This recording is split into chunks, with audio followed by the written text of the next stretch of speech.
Hello friends, welcome to my YouTube channel smart education guide. आज मैं आपके लिए मैथ्स का टॉपिक लेकर आया हूं जिसका नाम है संख्या पद्धति नंबर सिस्टम। तो इसमें कुछ पॉइंट्स दिए गए हैं जो देखेंगे क्या पॉइंट्स हैं। किसी भी संख्या को लिखने के लिए 10 अंकों का प्रयोग किया जाता है। तो ये सबको पता है कि वो 10 अंक कौन कौन से हैं। वो 10 अंक हैं 0, 1, 2, 3, 4, 5, 6, 7, 8, 9। ठीक है, अब आगे आते हैं प्राकृतिक संख्याएँ क्या होती हैं। तो जनरली चीज़ों को गिनने के लिए जिन अंकों का यूज किया जाता है वो सारी की सारी नेचुरल नंबर्स होते हैं। तो नेचुरल नंबर क्या है? 1, 2, 3, 4, 5, 6 एंड सो ऑन। ठीक है, आगे आते हैं पूर्ण संख्याएं क्या हैं। पूर्ण संख्याएं अगर प्राकृतिक संख्याओं में हम जीरो को मिला दें तो वो पूर्ण संख्याएं बन जाती हैं। ठीक है, आगे आते हैं इंटीजर्स। तो इंटीजर्स प्राकृतिक संख्याएं या पूर्ण संख्याएं, ये सारी की सारी संख्याएं हमारी धनात्मक संख्याएं होती हैं। लेकिन जो इंटीजर्स होते हैं, पूर्णांक संख्याएं, वो पॉजिटिव और निगेटिव दोनों हो सकती हैं। ठीक है, पॉजिटिव और निगेटिव दोनों हो सकती हैं, जैसा कि लिखा हुआ है -3, -2, -1, 0, 1, 2, 3 एंड सो ऑन। तो जो हमारा लेफ्ट हैंड साइड होगा उधर निगेटिव इंटीजर्स होते हैं और जो राइट हैंड साइड होगा उधर पॉजिटिव इंटीजर्स होते हैं।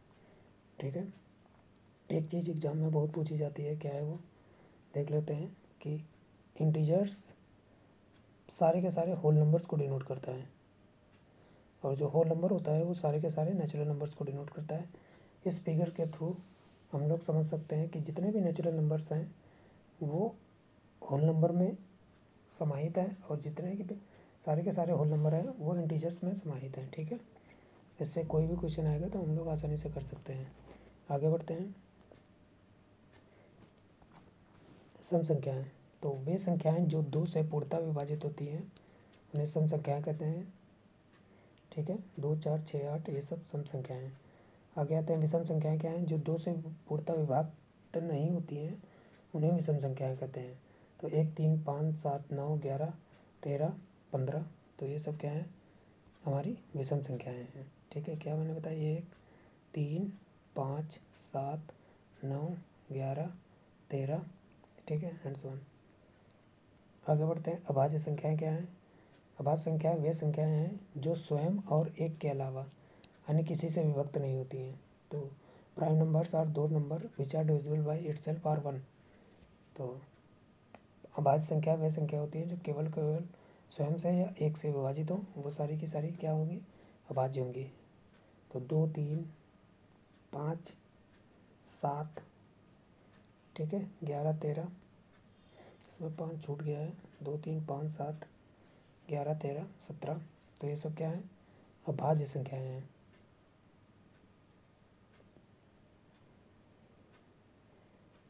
आगे बढ़ते हैं।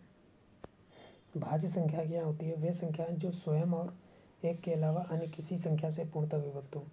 इसका मतलब है कि अभाज्य संख्याओं को छोड़कर जितनी भी संख्याएं होती हैं वो सब भाज्य संख्याएं होती हैं। जैसे 4 हो गया, 6 हो गया, 8 हो गया, 9 हो गया, 10 हो गया, ये सारी की सारी क्या है? भाज्य संख्याएं कहलाते हैं।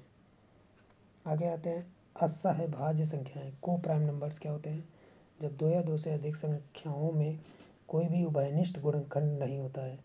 ठीक है, जैसे 4 और 9 है, इसमें कोई भी उभयनिष्ठ गुणनखंड नहीं है। इसका मतलब है इनका मासा 1 है। ठीक है, सारी की सारी संख्याएं क्या होती हैं? सहभाज्य संख्याएं कहलाती हैं। आगे बढ़ते हैं। युग्म अभाज्य संख्याएं क्या होती हैं? ऐसी अभाज्य संख्याएं जिनके बीच का अंतर 2 हो, वो क्या होती हैं? युग्म अभाज्य संख्याएं कहलाती हैं। जैसे 11, 13 हो गई। ठीक है, ये युग्म अभाज्य संख्याएं लेनी हमें अभाज्य संख्याएं ही हैं, लेकिन इनके बीच का अंतर 2 होना चाहिए। जैसे 5 और 7, 5 और 7। ठीक है, जो 5 है वो भी अभाज्य है, 7 है वो भी अभाज्य है, और इनके बीच का जो अंतर है वो 2 है। तो ये क्या है? युग्म अभाज्य संख्याएं हैं। ठीक है, आगे आते हैं रेशनल नंबर्स। तो rational numbers are those numbers which are represented by P upon Q. तो परिमेय संख्या वे संख्या होती हैं जिन्हें हम पी अपॉन क्यू के फॉर्म से डिनोट करते हैं। वो सारी की सारी क्या होती हैं? परिमेय संख्याएं कहलाते हैं। ठीक है, पी और क्यू पूर्णांक है, कोई भी नंबर ले सकते हैं। जैसे मैंने लिखा 3/4, ठीक है। 3/4 ये क्या है, परिमेय संख्या है। इसमें कभी 4 0 के इक्वल नहीं होगा, क्योंकि हमें पता है कि कोई भी नंबर अगर नंबर के अपान में 0 होता है तो वो नॉट डिफाइंड हो जाता है, नॉट डिफाइंड। ठीक है, ये तो सबको पता होगा, नंबर अपान 0, ठीक है, नॉट डिफाइंड हो जाता है, इसलिए जो क्यू होगा वो कभी भी 0 के इक्वल नहीं होगा। आगे बढ़ते हैं। तो ये कुछ परिमेय संख्या दी गई है। जो अपरिमेय संख्याएं होती है, इरेशनल नंबर, जिन्हें हम P/Q के फॉर्म में नहीं लिख सकते हैं, P/Q के फॉर्म में नहीं लिख सकते हैं।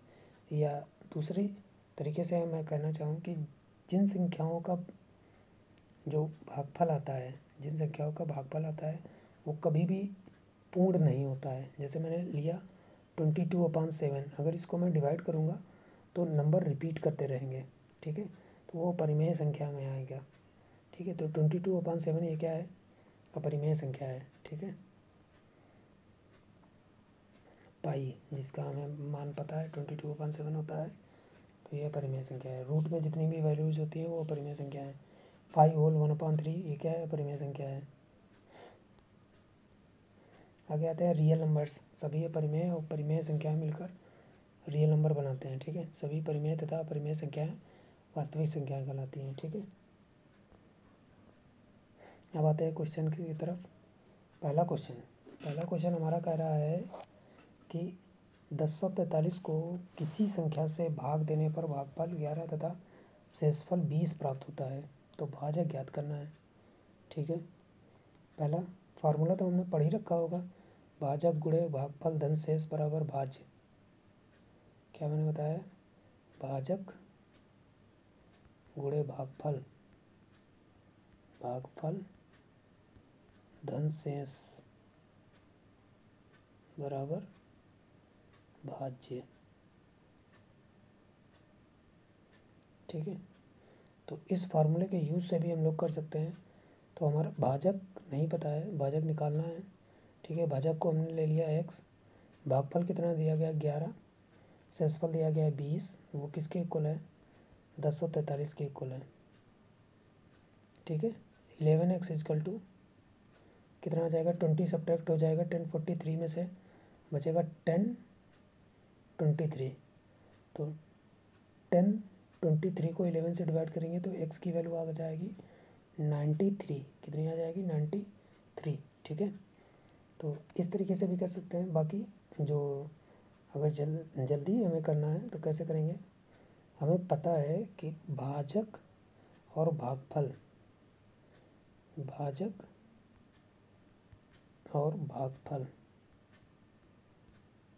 का जो गुणनफल होता है वही भाज्य के बराबर होता है। ठीक है, तो अगर हम डायरेक्ट भागफल से ही भाग कर दें, भागफल से ही संख्या को भाग कर दें शेषफल घटाकर, ठीक है, तो जल्दी आंसर निकल आएगा। तो 1043 में से अगर 20 हम घटा दें तो बचेगा 1023। 1023 को 11 से भाग कर दें तो आ जाएगा 93। तो इस तरीके से हम कर सकते हैं, जल्दी, टाइम की भी बचत होगी। अब बढ़ते हैं अगले क्वेश्चन की तरफ। दूसरा क्वेश्चन कह रहा है किसी संख्या को 195 से भाग देने पर 47 शेष बचते हैं तथा संख्या को 15 से भाग देने पर शेष क्या बचेगा। तो हम देख पा रहे हैं कि जो संख्या है उसको अगर 195 से भाग देंगे तो 47 शेष बच रहा है। तो संख्या दोनों में कॉमन है, जो संख्या है वो दोनों में कॉमन है। ठीक है, इसका जो भाजक है वो इसके भाजक से पूर्णतः विभाजित है। तो पूर्णतः विभाजित है, इसका मतलब है कि 195 का फैक्टर क्या होगा, 15 होगा, फैक्टर एक गुणनखंड एक 15 होगा कि नहीं होगा। तो इसका मतलब है अगर मैं 47 को सीधे 15 से भाग दे दूँ, 47 को अगर मैं सीधे 15 से भाग दे दूँ, 15 3 45, तो कितना बचेगा, 2। ठीक है, तो आंसर क्या आ जाएगा, 2।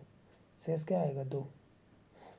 ठीक है। कैसे मैंने बताया कि दोनों में संख्या कॉमन है, अगर उसमें जो संख्या होगी 195 से उसको डिवाइड करेंगे तो 47 शेष बचता है। उसी संख्या को अगर 15 से विभाजित करेंगे तो क्या शेष बचेगा। तो हमने देखा कि संख्या दोनों में ही सेम है।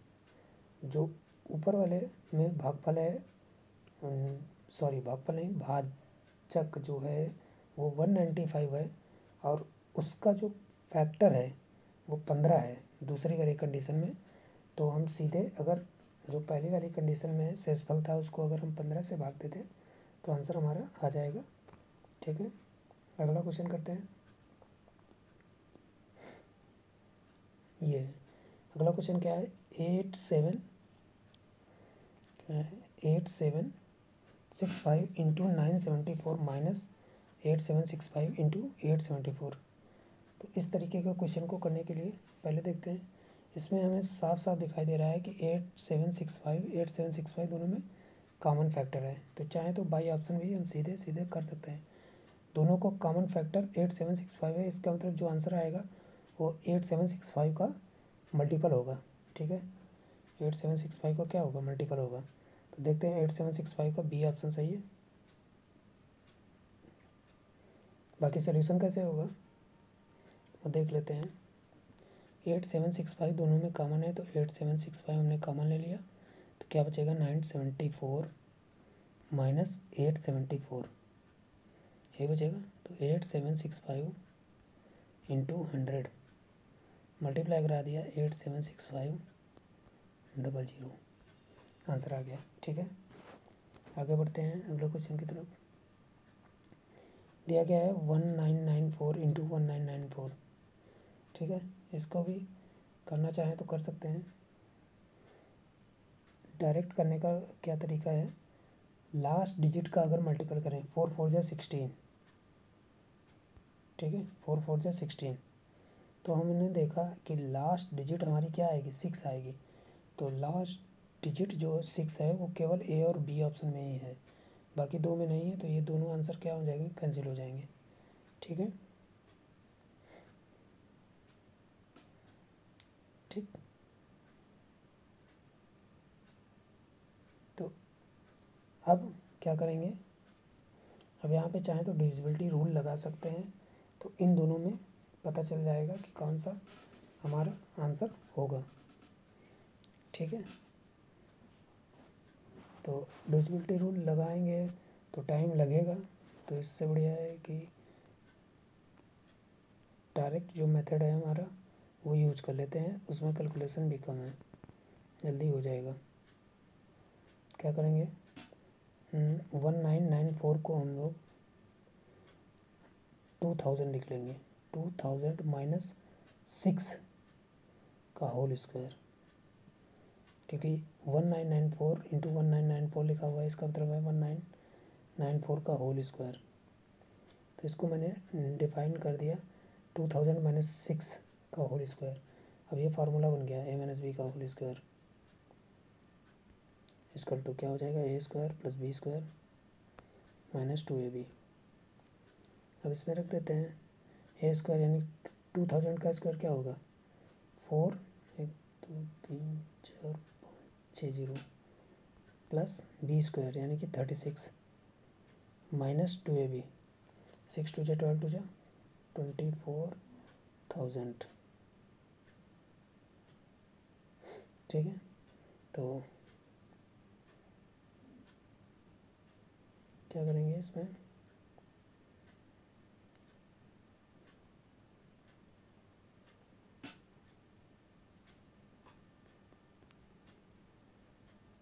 देख लेते हैं, रुक जाइए।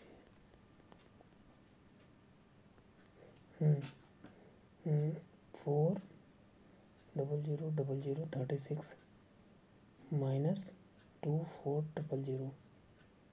ठीक है, और इसमें से अगर सब्ट्रैक्ट करना है तो इसको नीचे लिख लेते हैं, इसी के जस्ट नीचे ही लिख लेते हैं। 24,000 को 24,000 सब्ट्रैक्ट करते हैं, 6 बचेगा, 3 बचेगा, 0 बचेगा, 6 बचेगा, 7 बचेगा, 3 9। तो तो 397636, ठीक है, 397636, तो ऑप्शन नंबर बी सही है, ठीक है, ऑप्शन नंबर बी सही है, ठीक। आगे बढ़ते हैं। ऊपर में जो मैंने तरीका बताया था डायरेक्ट करने का कि लास्ट डिजिट का स्क्वायर करेंगे तो 4 4 जा 16 आएगा। इसका मतलब लास्ट डिजिट जो आएगी वो 6 आएगी। इसका मतलब है ये दोनों आंसर कैंसिल हो जाएंगे, तो ये दो ऑप्शन सही होंगे, ठीक है। तो दो ऑप्शन सही होंगे, उसमें एग्जैक्ट कौन सा सही होगा तो उसको निकालने के लिए हमने देखा कि ये 1994 है, 1994 है, तो 19 का जो स्क्वायर होता है वो अप्रॉक्स में 381 के आसपास होता है, ठीक है। तो 381 और ये 397, ये इसी के जस्ट नियरेस्ट है, तो इस हिसाब से ऑप्शन नंबर बी सही होगा। तो इस तरीके से करेंगे, वही मैंने बताया था डिविजिबिलिटी रूल का यूज़ करेंगे तो उससे और आसान हो जाएगा, ठीक है। आगे बढ़ते हैं फिफ्थ क्वेश्चन की तरफ। तो फिफ्थ क्वेश्चन में हमारा लिखा हुआ है कि 883 इंटू 883, यानी कि इसको अगर मैं लिखना चाहूँ तो 883 का होल स्क्वायर माइनस 117 का होल स्क्वायर। अब ये फार्मूला बन गया है ए स्क्वायर माइनस बी स्क्वायर का, तो हमें पता है ए माइनस बी दूसरे ब्रैकेट में ए प्लस बी, ठीक है। तो इसको लिखेंगे 883 माइनस 117 दूसरे ब्रैकेट में 883 प्लस 117, ठीक है।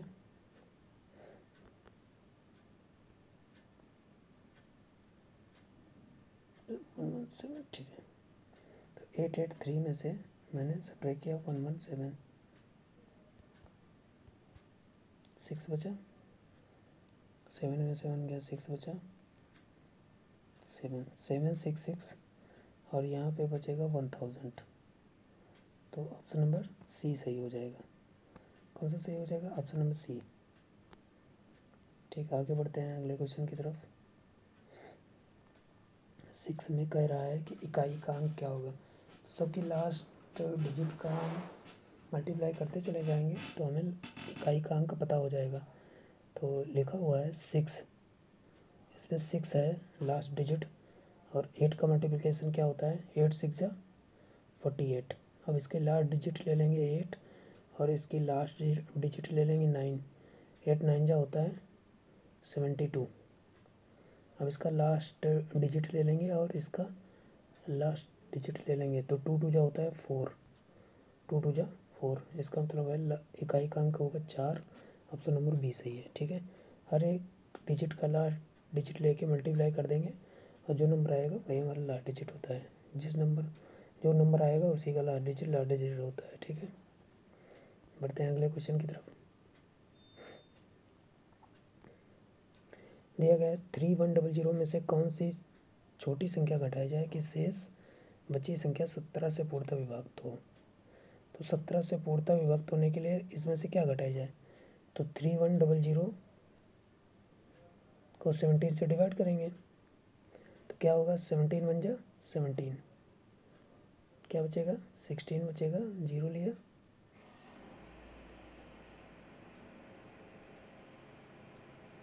सॉरी 16 नहीं बचेगा,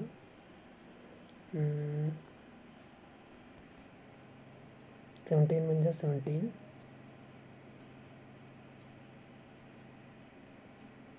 11 में से 7 गया 4, 2 में 7 गया 1, 140 आया। 17 की टेबल पढ़ेंगे, 17 8 जा 136, बचा 4, 17 2 जा 34, आया 6 आया, ठीक है। तो ऑप्शन ए सही है। तो 6 नंबर अगर इससे सब्ट्रैक्ट किया जाएगा 3100 में से तो वो संख्या क्या होगी, 17 से पूर्णतः विभक्त होगी, क्योंकि शेषफल 6 आ रहा है जो एक्स्ट्रा है। अगर वही 6 नंबर को हम सब्ट्रैक्ट कर देंगे नंबर से, दिया गया नंबर जो 3100 है, तो जो आएगी संख्या वो 17 से पूर्णतः विभक्त हो जाएगी। ठीक है, तो ए ऑप्शन सही है। बढ़ते हैं अगला क्वेश्चन की तरफ। 8वां है कि 4508 के समीपतम कौन सी संख्या है जो 21 से पूर्णतः विभक्त होगी। तो 4508 को 21 से विभक्त करेंगे तो 21 21 2 जब 42 होता है, 3 बचेगा, 21 मंजा 21, 9 बचेगा, फिर उसके बाद में 21 4 जा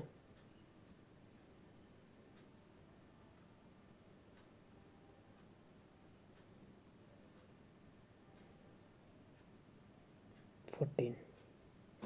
अब ये 14 मैं इसमें क्या करूँगा, सब्ट्रैक्ट कर दूँगा, तो 4508, ठीक है। 14 अगर मैं इसमें सब्ट्रैक्ट कर दूँ,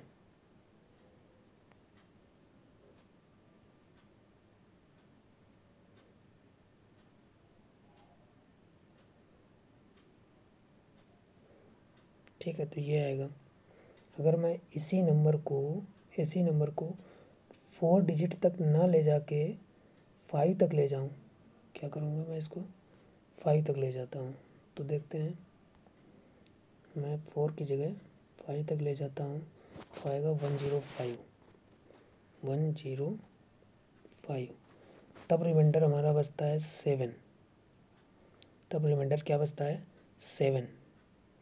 तो इसका मतलब है अगर मैं 7 ऐड कर दूँ तो नंबर आ जाएगा हमारा 4515।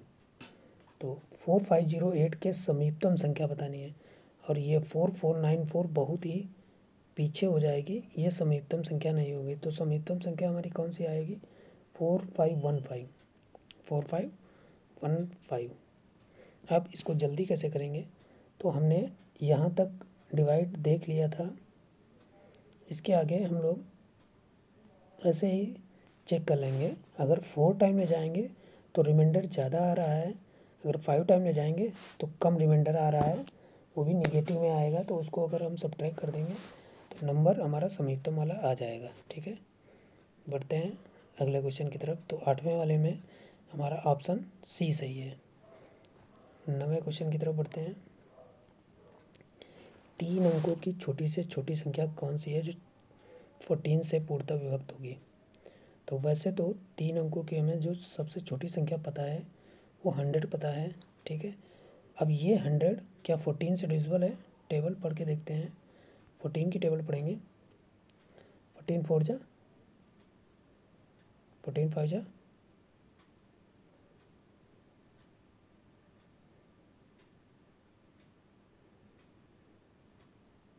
तो कितना टाइम जाएगा, 7 टाइम।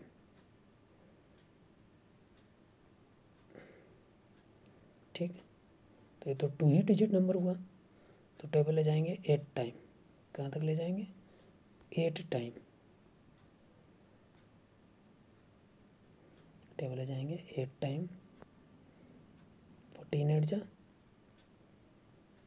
तो यही हमारा सबसे छोटा 3 अंकों की डिजिट होगी जो 14 से पूर्णतः विभक्त होगी, क्योंकि 7 टाइम में 14 का 7 टाइम जो होता है वो 98 होता है, और 98 2 डिजिट नंबर है, जबकि हमसे पूछ रहा है कि 3 डिजिट नंबर कौन सी होगी। तो 3 डिजिट नंबर 112 होगी, जो 14 से पूर्णतः विभक्त होगी। बढ़ते हैं लास्ट क्वेश्चन की तरफ। निम्नलिखित में से कौन सी संख्या किसी प्राकृतिक संख्या का वर्ग नहीं हो सकती। ठीक है, तो इस तरीके के क्वेश्चन को करने के लिए क्या करेंगे, हमें पता है कि अगर हमने देखा होगा कभी भी वर्ग लिखा होगा तो हमें पता है वर्ग में कौन कौन सी डिजिट्स आती हैं। तो कौन कौन सी डिजिट आती हैं, 1 आता है, 4 आता है, 5 आता है, 6 आता है, 9 आता है, ठीक है, 0 भी आता है। तो ये डिजिट हैं जो वर्क करने पे आती हैं। तो इनमें से जो डिजिट इस ऑप्शन में नहीं होगी वो ऑप्शन सही हो जाएगा। तो 5 है, इसका मतलब ये वर्ग होगा किसी भी प्राकृतिक संख्या का। 6 है, ये भी वर्ग होगा। 1 है, ये भी वर्ग होगा। 2 किसी भी संख्या के वर्ग में नहीं आता है। इसका मतलब ऑप्शन नंबर डी एक ऐसी प्राकृतिक संख्या है या ऐसी संख्या है जो किसी भी प्राकृतिक संख्या का वर्ग नहीं है। अब ये डिजिट आती कहाँ से हैं वो मैं बताता हूँ कैसे। तो हम लोगों को पता है कि जो 1 का स्क्वायर होता है 1 का स्क्वायर होता है 1 होता है। 2 का स्क्वायर होता है 4 होता है। 3 का स्क्वायर होता है 9 होता है। 4 का स्क्वायर होता है 16 होता है। 5 का स्क्वायर 25 होता है। 6 का स्क्वायर 36 होता है। 7 का स्क्वायर 49 होता है। 8 का स्क्वायर 64 होता है। 9 का स्क्वायर 81 होता है। 10 का स्क्वायर 100 होता है। ठीक है। अब इन सब स्क्वायर में हमने देखा कि जितने भी स्क्वायर नंबर आए हैं उनमें कहीं भी हमें 2 नज़र नहीं आ रहा है।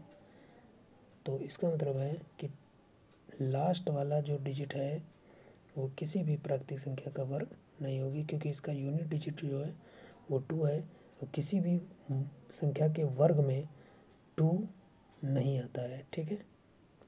तो ये थे हमारे आज के 10 क्वेश्चन। उम्मीद है कि आप लोगों को समझ में आए होंगे।